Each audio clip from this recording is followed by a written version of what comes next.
চলুন এবার একটু গল্পের মোড় ঘুরিয়ে সেই খলনায়কের দিকে দেখি। ক্ষমতার একেবারে চূড়ায় বসে সে কতটা অহংকারী হয়ে উঠেছিল আর নিজেকেই নিজের ভাগ্যবিধাতা ভাবতে শুরু করেছিল। হাশেমের এই কথাগুলো শুনলেই বোঝা যায় তার মানসিকতাটা কেমন ছিল, তাই না?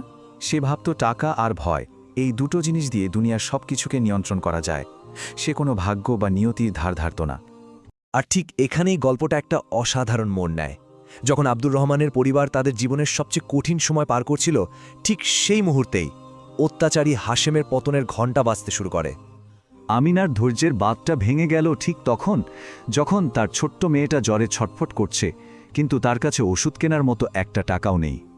যখন দুনিয়ার সব দরজা তার জন্য বন্ধ হয়ে গেল, ঠিক তখনই তিনি শেষ আশ্রয় হিসেবে আল্লাহর কাছে হাত তুললেন।